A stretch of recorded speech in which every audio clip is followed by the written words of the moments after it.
Hey guys, how's it going today? I wanted to talk a little bit about editing and organization and workflow and how I typically organize a project and edit a project and move through a project. Now, this is going to be one part's file management and file organization, um, and then a part on keeping everything organized within Premiere with your bins and everything, um, so that everything has a place.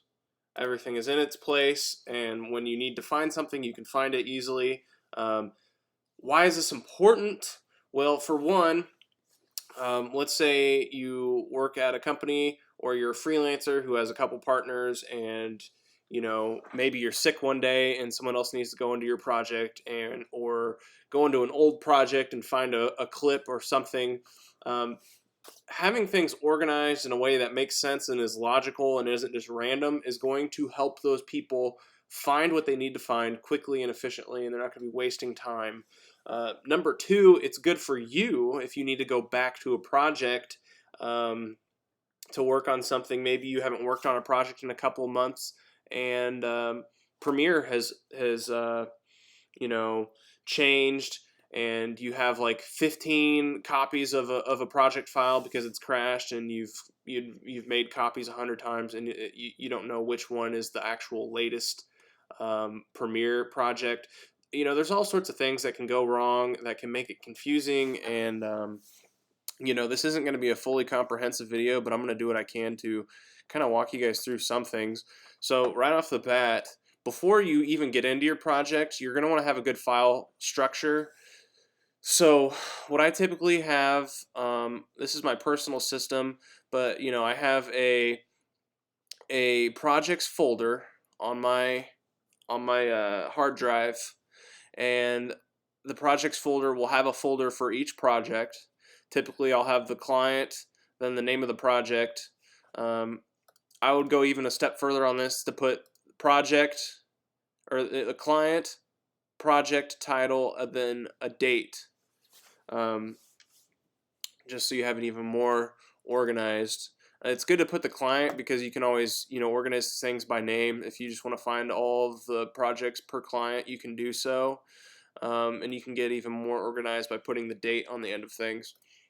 But let's go into this folder. This is where all of everything within Premiere and within After Effects, anything involved with this project lives. So the first folder here is the Assets folder. And the Assets folder is going to have all the footage, all of the audio, all the graphics, all of the rendered After Effects clips. Anything like that it should live in this folder. The way I have it, I have a reshoot in here. I have footage from the principal shoot, organized by camera. So we have an A7R2 and then a broadcast cam that shot B-roll. I have those organized by camera. Some people just like to dump all the footage in there willy-nilly, which can work, but other times it can be bad, especially if your camera, maybe makes it just starts over every time you format a card, like C0001. If you're doing multiple shoot days and you're dumping footage in there, it might overwrite. So if you have a camera that does that, it might be a good situation to organize your footage and put subfolders by date. Here's a graphics folder, a Photoshop folder for Photoshop stuff. However you like to organize, by all means do it. But the point of this is that you actually organize things so that you can go into a project folder and find what you need, and everything makes sense. The second you start dropping things on your desktop or working from stuff in your downloads folder, you're going to screw yourself over in the long run, because if you clear your downloads folder or your desktop gets wiped, you've lost those project files, and then now your project is broken, and the links within Premiere are broken, and you're not going to be able to export or without going back and recovering those files. So definitely have everything that you need within this project folder. Whenever you download something or are pulling something from somewhere else, make a copy and put it in your assets folder here within your project. That way you have it. Premiere will not do that for you automatically like some other programs will. Um, here's my project files, and you can tell like things have gotten crazy. There's a lot of project proxy files in here. Um, you know, so the project files, I put Premiere, After Effects stuff, anything that is a project file. So a Photoshop document, an Adobe Illustrator, all of that will live in here. And then I have my exports folder. Pretty self-explanatory. This is whenever you're rendering a project, you'll put it in one of these folders. I like to break it down by my own process. So an internal review within my own team of what I'll have a rough cut rendered, and we'll look over stuff and make sure it's cool.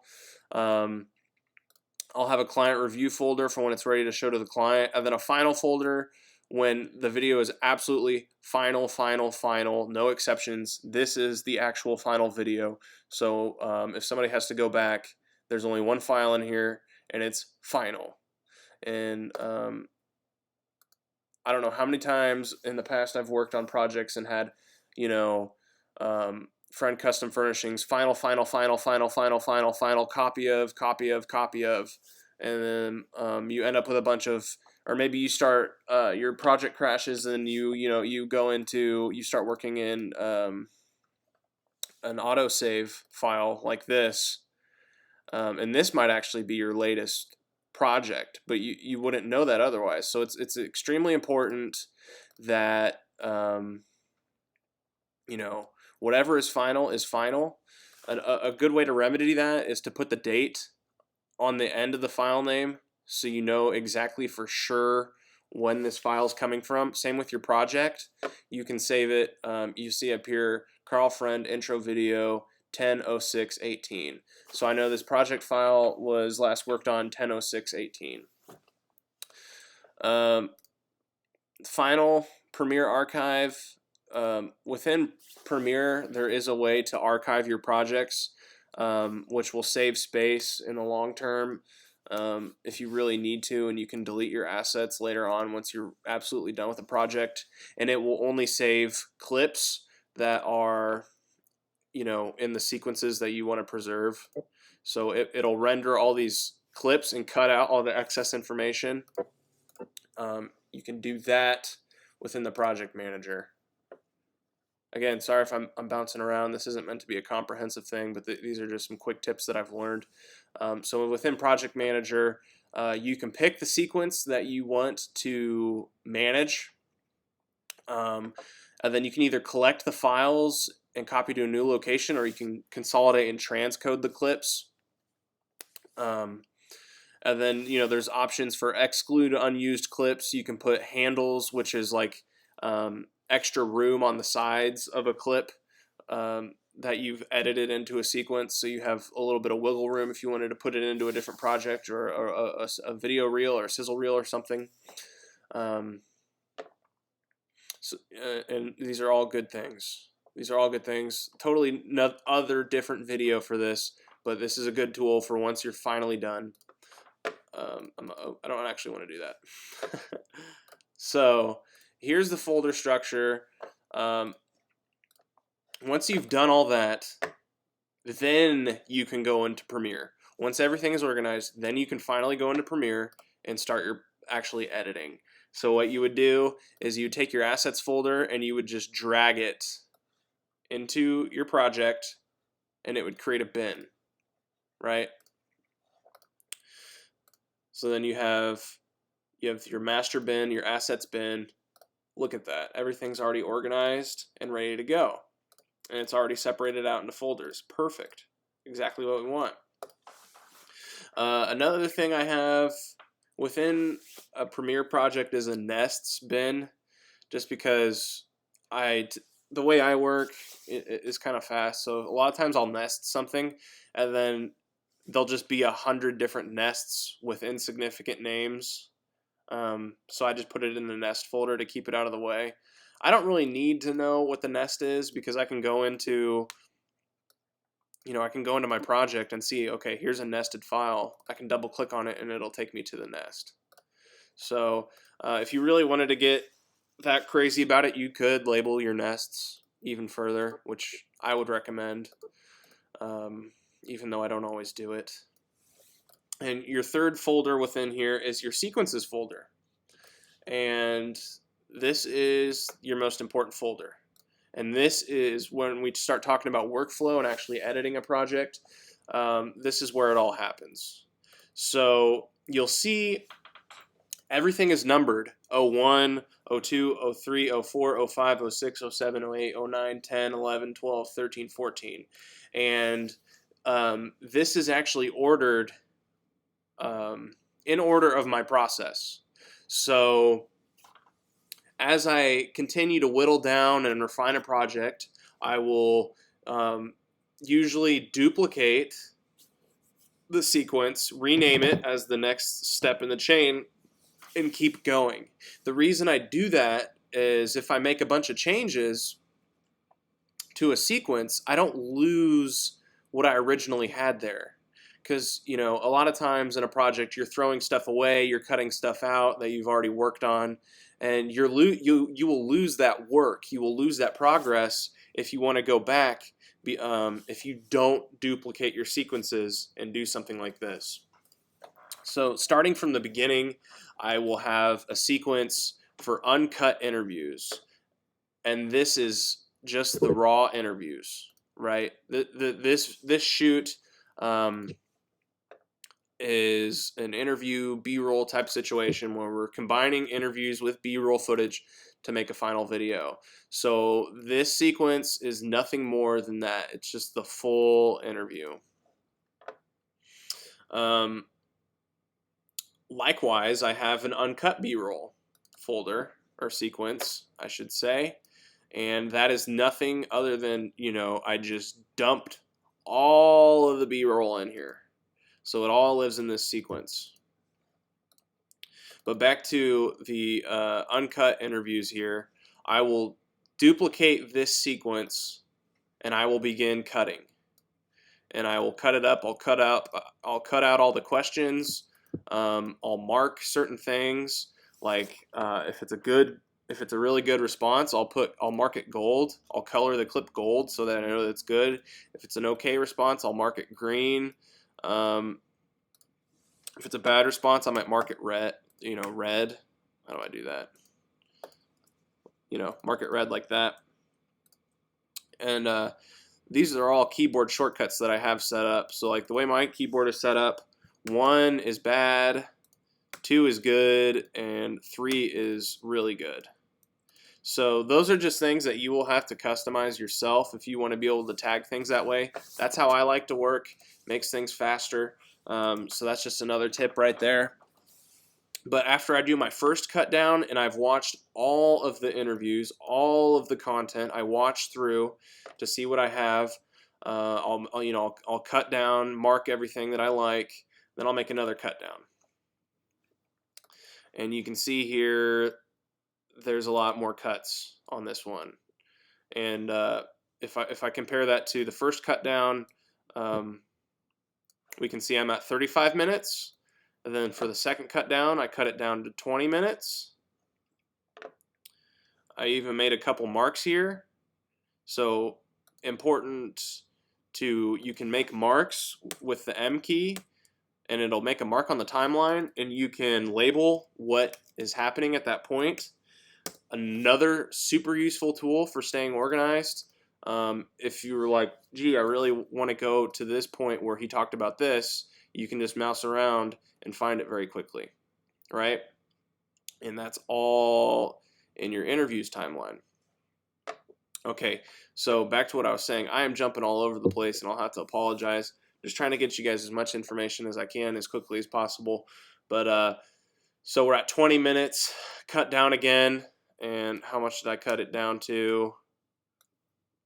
Cut it down to about 14 minutes. Cut it down again to about 13 minutes. So from here you can tell, you know, I was struggling to figure out what the actual story would be. But I was making these marks here. I said, here's the gold stuff. Here's a bad clip. You know, it's not very well done. The response isn't good. And you can see I have all this stuff marked, right? So I have my gold material. I know what my gold material is. I know what my good, okay, green, usable material is. Now let us, cut the B-roll down. So I did that. Went into the uncut B-roll, took it to the cut down B-roll, and I really narrowed that down. I only used one sequence to do it. I threw a lot of stuff away. Got it down to about 5 minutes of B-roll. We started off with just under an hour of B-roll. So I cut that down to 5 minutes. So as you can see, the editing process, it doesn't really start until you've organized all of your stuff and you've selected and refined and filtered out all the bad crap. You want to filter out all the unfocused shots, the poorly shot stuff, the bad interview answers. You want to throw that stuff away. And you want to systematically approach it that way. And it's boring. It sucks. The first 80% of editing is just this, is being organized and systematically working through your footage. And if you don't take that process, you're going to get lost and it's going to seem overwhelming and you're going to say, wow, I have 3 hours of footage. Where do I even start? This is where you start. You start by throwing away all the bad shit until eventually you're left with only the good stuff. And once you have your B-roll and your interviews cut down, then you can go into what I like to call assembly. And that's when you start bringing in your good gold stuff, right? And you start putting it into a timeline and you start laying it out into a story. So you really, this is different for every single video, but this is my process, and this is where it all starts to click and it starts to make sense. You start trying things out and you try to still tell a story from beginning, middle, and end. And certain ideas are going to connect with each other, and that's just kind of where you have to find. And this is the stage where you can begin to experiment with those really good moments that you have curated within your capture and production. As you can see, here's my assembly. I have a lot of clips like outside of the in and out sequence, right? Different options that are good and bad that I could try to pull in there if I wanted. I actually changed my coloring system here.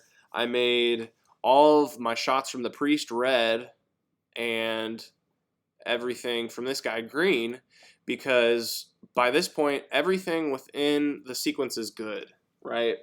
Now I just want to be able to see, okay, here's how much of this guy I have within my sequence. Here's how much of the priest I have in this sequence, and I can look at it visually and see what I have going on there.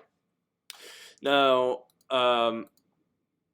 if I want to make any big changes once I have this first assembly done, I won't make any changes here. I will duplicate the sequence, go to number 9, assembly 2, and then I will begin to refine everything. As you can see, I've thrown a lot of stuff away at this point. And we're at about 4 minutes in total video length. Where were we at with this one? We were about 4 minutes, so we're about the same length. But on this one, I think I just duplicated the sequence and threw everything away that I didn't want, because I know that I can go back to this old sequence if I want to pick out something good, and I can just grab it from here. So I have this sequence cleaned up. I have another assembly here cleaned up even more. This is cut down to 2:18. So I went from about 4 minutes to about 2 minutes and 18 seconds. So this assembly stage, you assemble your story, and at first it's going to be bulky. There's going to be stuff that you don't need. There's going to be information that's redundant. There's going to be information that doesn't really add to the core central story that you're trying to tell. And as you watch it 100,000 times, that's when you decide what is not important, what can I throw away, and that's what this stage was. Sequence 11, this is where I did all my color grading on the interview shots, so that the color grade can just live here. You don't start your color grading until you're getting close, because if you just color grade all your B-roll and you're looking through all your B-roll, you're burning your computer out. You're burning your graphics card out doing all this processing. So you can see here's my color grade. The shot didn't look all that great. His skin's pink. I fixed all that for the most part.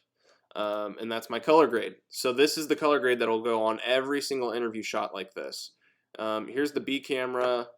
I did not a very good job matching. I did the best I could. And you can see, here's all my color grading. Here's where it is. This is where it will live. So I can always refer back to this sequence to apply color grades to my interview shots.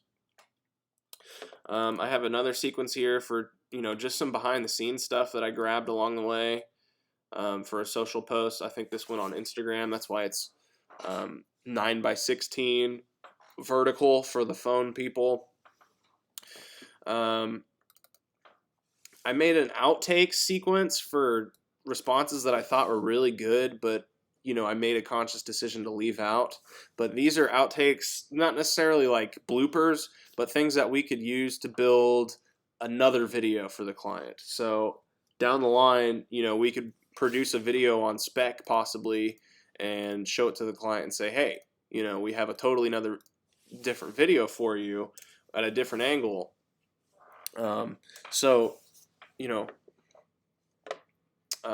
of goes back to that theme of preserving all the work that you've done. If you've already gone through all the footage and spent hours and hours and hours looking at it and organizing it, save that work so that you can go back and use those hours that you've spent in the future.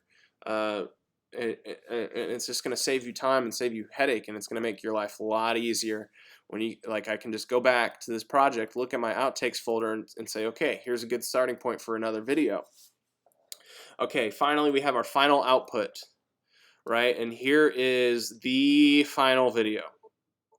And when I say the final video, it's the final video until there's a client change or something, right? So nothing will go beyond this sequence, right?